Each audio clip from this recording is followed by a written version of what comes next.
Commander Elena Wright stood at the observation deck of the ESS Hawking, watching the ancient alien beacon spin lazily in space.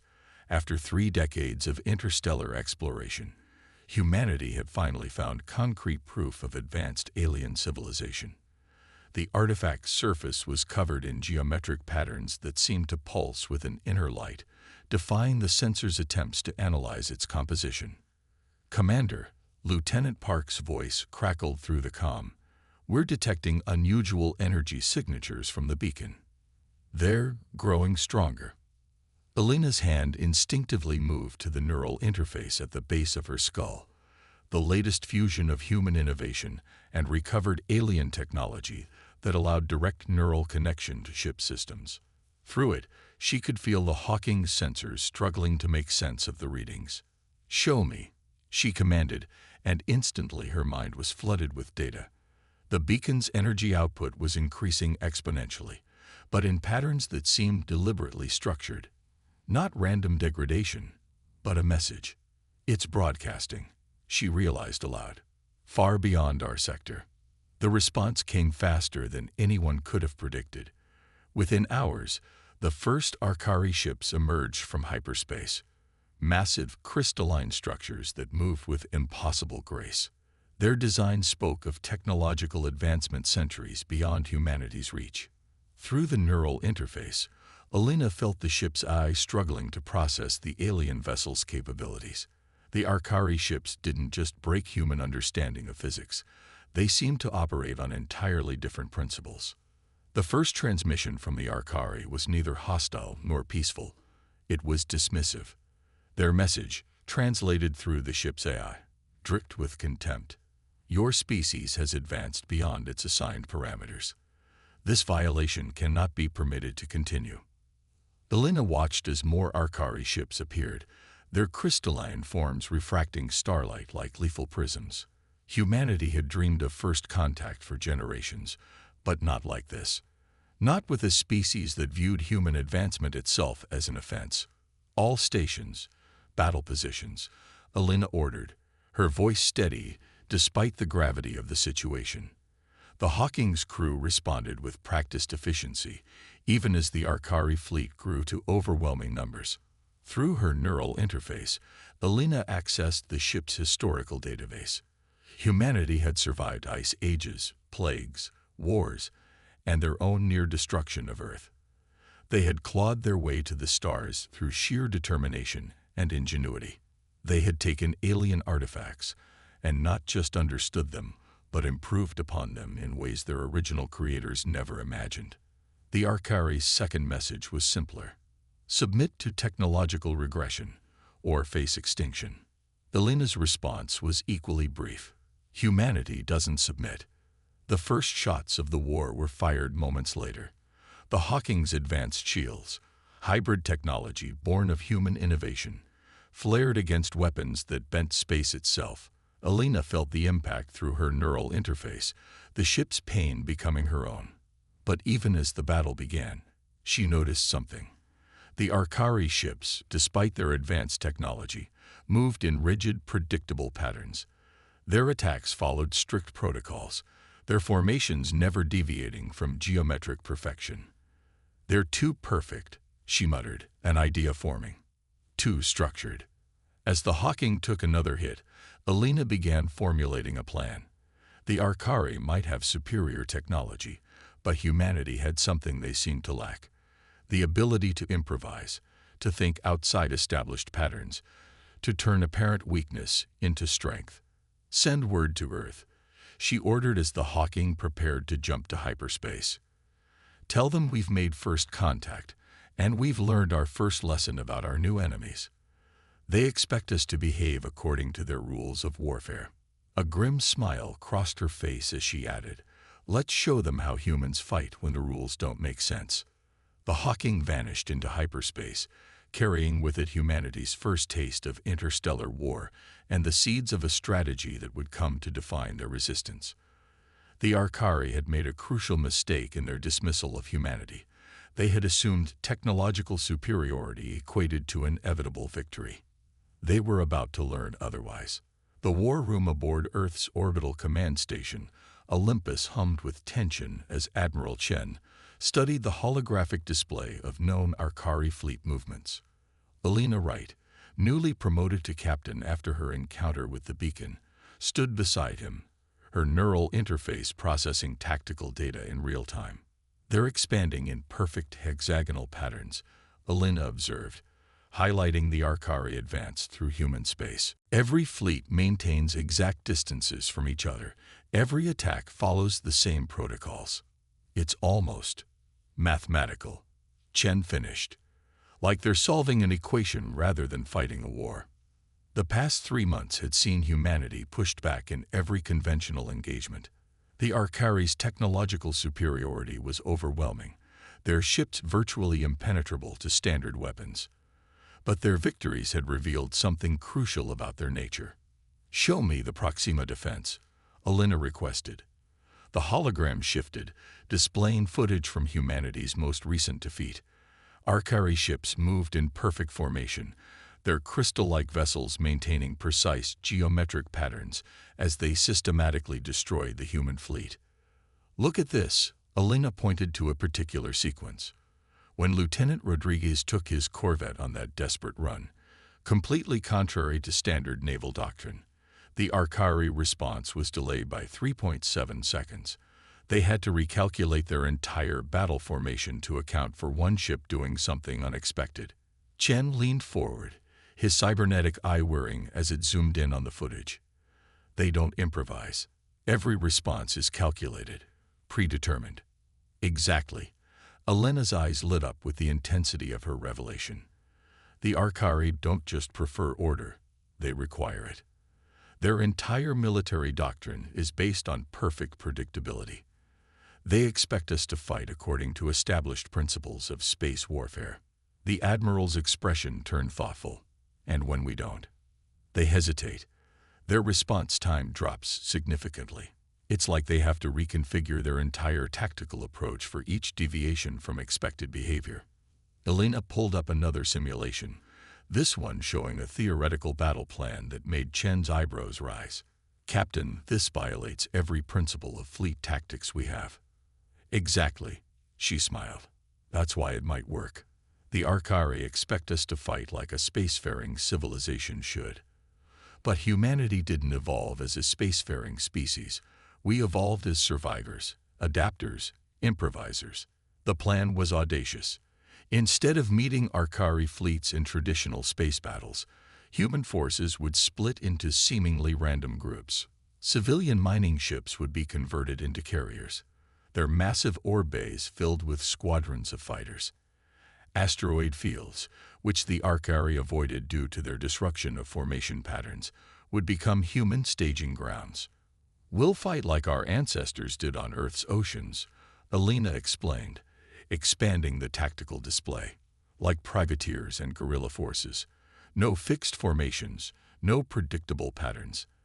Every ship captain will have the authority to improvise within the broader strategic framework." Chen studied the proposal, his cybernetic eye processing the probabilities. The Arcari's technological advantage is insurmountable in conventional warfare. But this changes the game entirely. We're not trying to match their strength. We're making their strength work against them, Alina confirmed.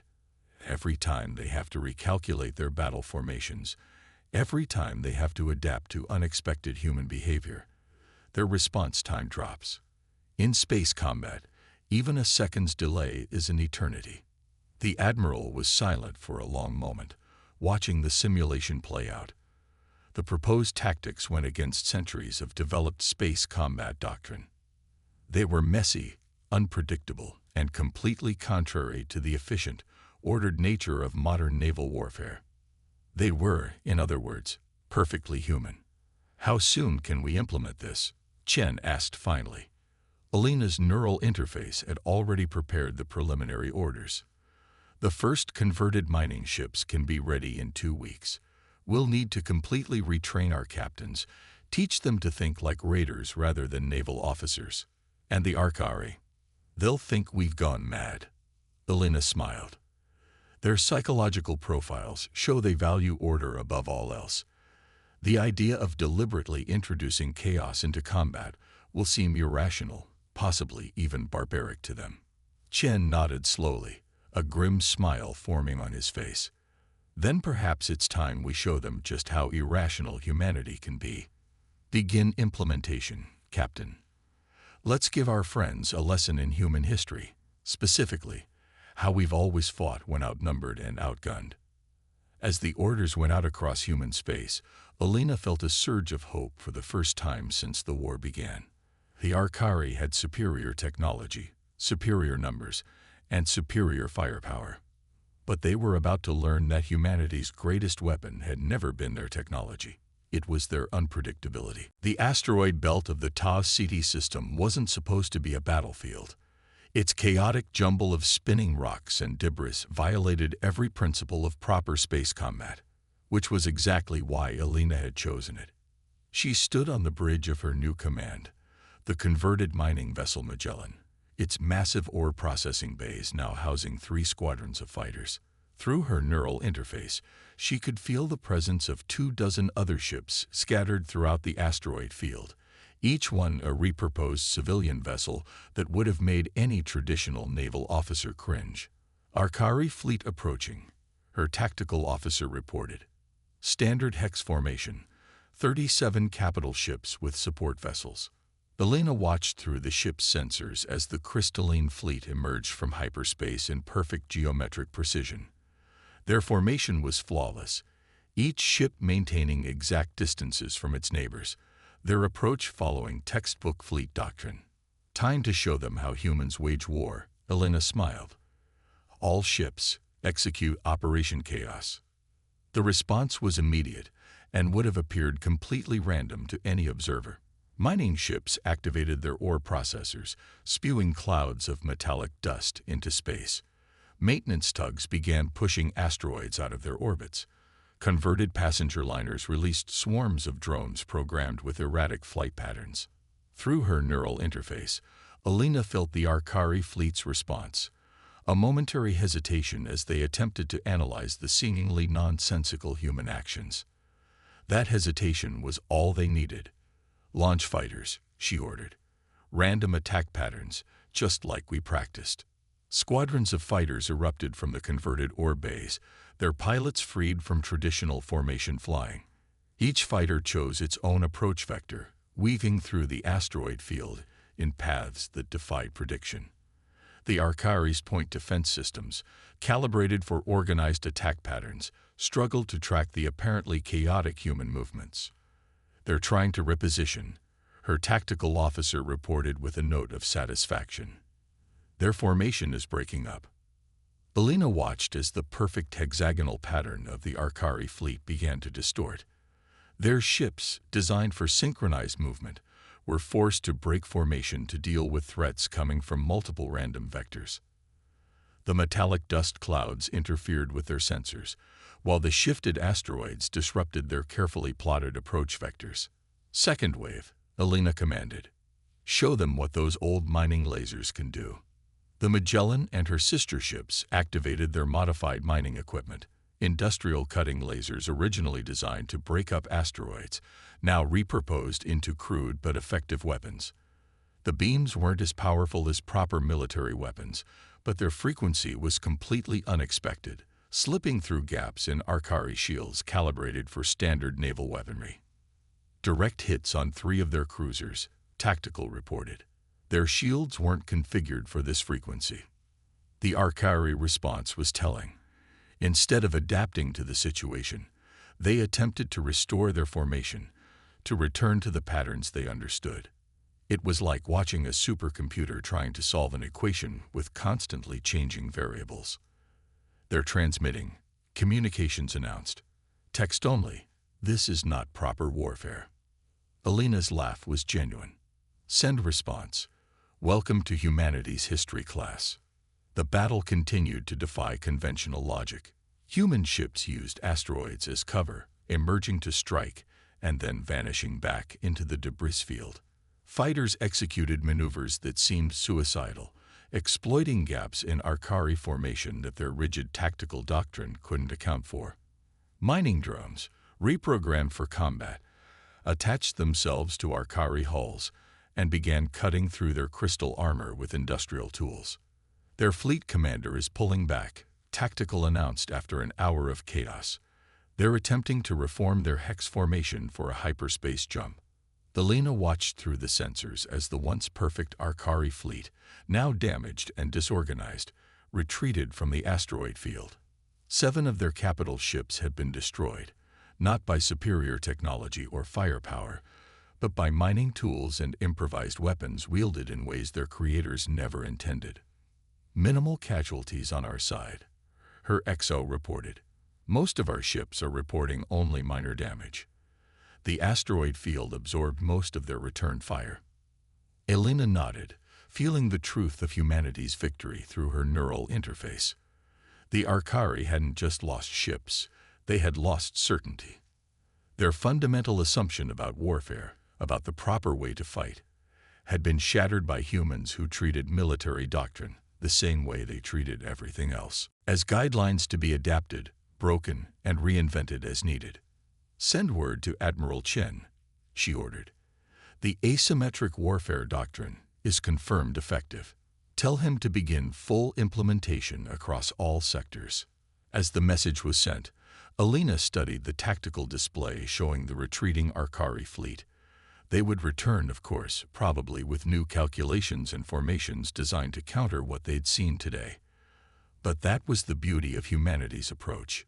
By the time they returned, the humans would be doing something completely different.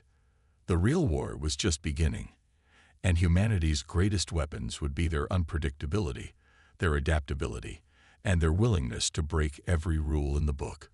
The ESS Magellan drifted through Arcari space, its systems running in a configuration that would have made any human engineer have a heart attack.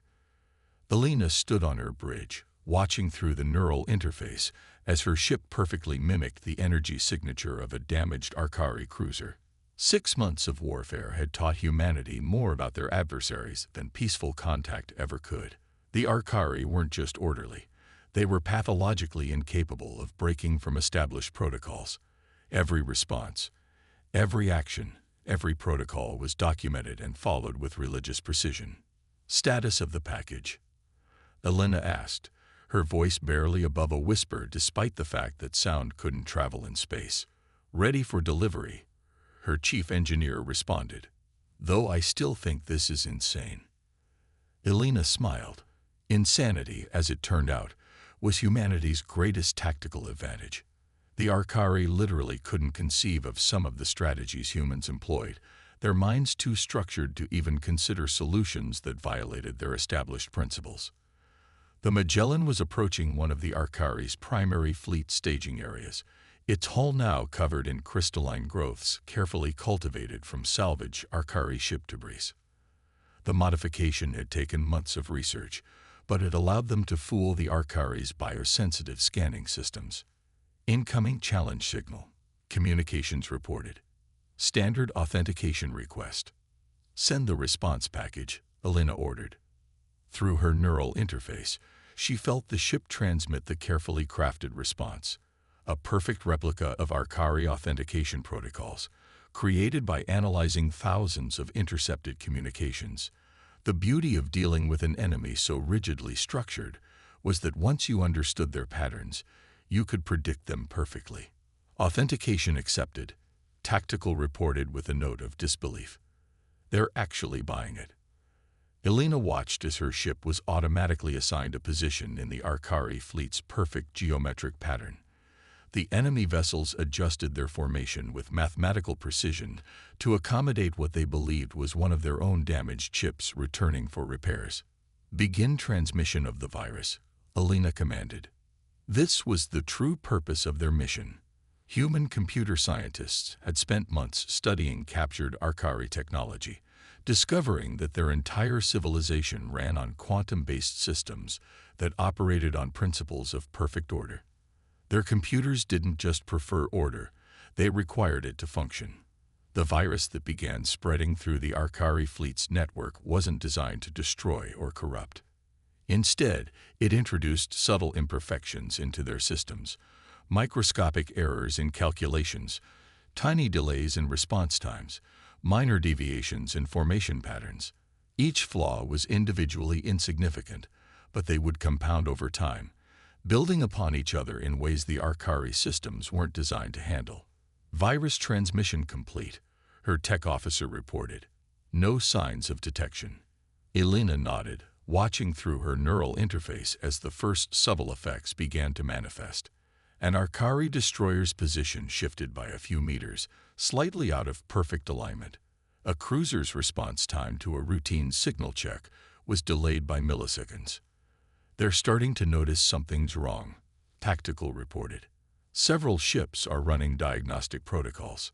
"Time to leave," Elena ordered. "Execute withdrawal plan Alpha." The Magellan's engines, which had been carefully modified to match Arcari power signatures, suddenly roared to full human configuration. The crystalline growths on the hull were jettisoned along with a cloud of metallic chaff, creating sensor confusion that was fundamentally against Arcari tactical doctrine. The enemy fleet's response was exactly what they had predicted. The ships attempted to reposition according to protocol, to establish a standard pursuit formation. But their systems were already compromised by the virus, their perfect geometric patterns showing tiny imperfections that their computers struggled to correct. "They're not pursuing effectively," Tactical reported with satisfaction. "The virus is forcing their formation to degrade faster than their systems can compensate." Elena watched as the Arcari fleet's legendary precision began to fail. Ships that should have moved in perfect synchronization showed slight delays. Weapon systems that should have fired in mathematically perfect sequences displayed minimal but accumulating timing errors. "Send the final message," she ordered as the Magellan prepared to jump to hyperspace. The transmission was brief, broadcast in perfect Arcari language protocol. "Consider this a lesson in human chaos theory. Small imperfections compound. Order inevitably decays. Entropy always wins." The Magellan vanished into hyperspace, leaving behind an Arcari fleet that was experiencing something they had never encountered before: the gradual, inexorable breakdown of their perfect order. The virus would spread through their networks, introducing tiny flaws that their rigid systems couldn't adapt to, couldn't quarantine, couldn't overcome. "Mission accomplished," Elena announced to her crew. "Let's get back to human space and show Admiral Chen what happens when you introduce a little chaos into a perfect system." As they traveled home, Elena reflected on the elegant simplicity of their strategy. The Arcari had believed their adherence to perfect order made them superior.